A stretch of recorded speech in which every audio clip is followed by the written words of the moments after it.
Hello guys, welcome back to my page. It's the girl Bunny, and today I'm going to be discussing about TalentPop. While you're here, don't forget to like and subscribe. If you have any questions after this video, you can just leave it in the comment section. Let's go. So TalentPop is a remote staffing agency. They mostly help staff with customer support, virtual assistant, sales representative, executive assistant, e-commerce specialist. So they mostly help US-based, e-commerce brands like, Shopify and things like that. So where do you guys come in now? They hire globally around the world. They hire staff globally around the world to service this US-based staff. I also want you guys to know that they mostly hire from, third world countries like, Asia and Africa, because our cost of living is kind of like standard living wage is kind of lower, and so it's going to be more affordable for them to afford us basically. So basically we are more affordable for them, so they mostly come to third world countries to get US based clients. So first things first, how do you get into TalentPop? The first thing you need to do is you need to create an account. Once you type TalentPop on Google, you are going to see a place that says create an account. So you are going to create an account. You need to have an account with TalentPop before you even start any application process. So after you created an account, you will now submit your application. So to submit your application, you need to obviously submit your CV, a remote focus CV, obviously.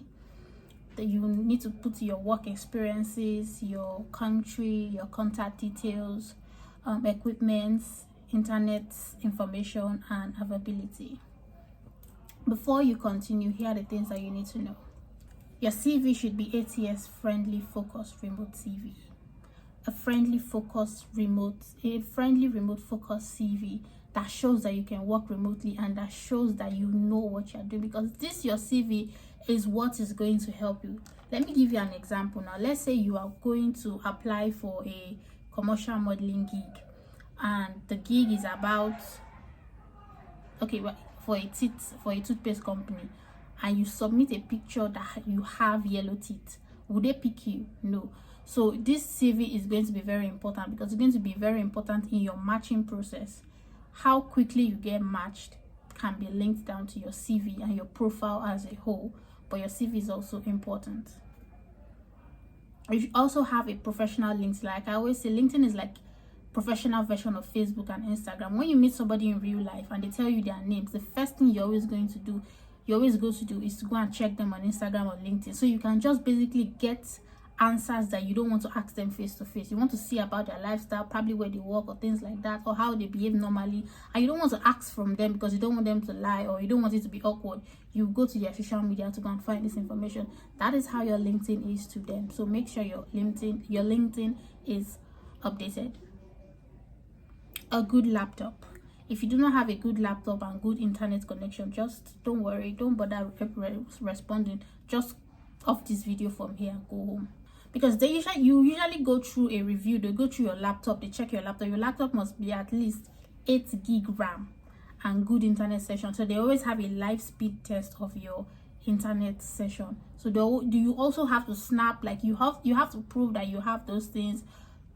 All your laptop, your internet and everything, they don't take chances. So they will review and evaluate mandatory all your workspace tools that is needed. If you do not have appropriate workspace tools, you will not even get to interview stage. They'll screen you out. So after application, you go through what I like to call a basic screening or a basic interview. That place that they ask you, tell me about yourself, describe a difficult customer, how do you handle pressure, why should we hire you, all that hula hoopa.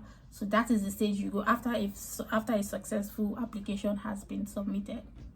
Then after that whole basic side, you are going to skills assessment. Basically, they'll assess your grammar, your English. You're going to be interacting with people in English, so you need to have good English.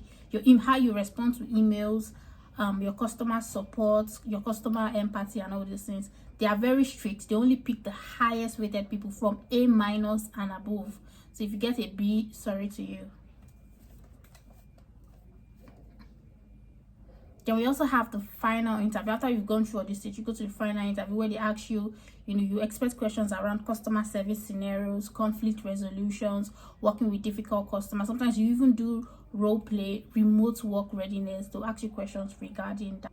So after that whole interview and you pass that side, you are going to be trained. The training usually is a 20 hours training where they train you in Shopify, Zendex, customer service, e-commerce support. Basically all the trainings that you need to be able to excel in this job as a customer service, customer support, they will provide it for you. The training is not paid. They are not going to pay them. They are not going to pay you. Just have that at the back of your mind. And if you don't do well in training, you can get dropped. After training, that is what we call, the next part is client matching. This is the most important part of everything. They match you with clients. This is one of the hardest things. Some people stay 1 to 5 months and they never get matched. So the secret of getting matched is having a great CV and a great profile. Also make sure your LinkedIn is also great, like I said, because if they want to hire you, they are checking everywhere. One place cannot be found lacking. A lot of times if you're not being matched, it's not because of, sometimes your CV is bad, sometimes your profile is bad, sometimes your location, they just want you where you are. They want in particular countries, they want particular races. It's not always about what you did. Sometimes it's above your power. So there are some cons. Recruitment can be lengthy. Client matching takes time. Pay may be low for, I think, $3 per hour, $4, $5. If you can't do it, one thing, sometimes you'll be waiting in the talent pool forever.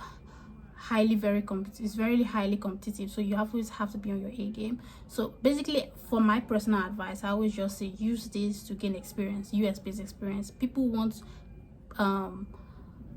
remote workers that have US experience. Even if the pay may be low or anything, use this to gain that US based experience. You are going to, in 6 months to 1 year, you will even be on a different level if you can gain that US based experience. I promise you. It's good for newbies. So if you don't only apply for TalentPop, you can apply for like crossovers and all those things. You can check my video. I have so many remote companies that you can apply for. I did previous videos on that. So thank you guys for watching. Don't forget to like and subscribe. If you have any questions, drop it in the comment section. This is your girl Bunny. Thank you again.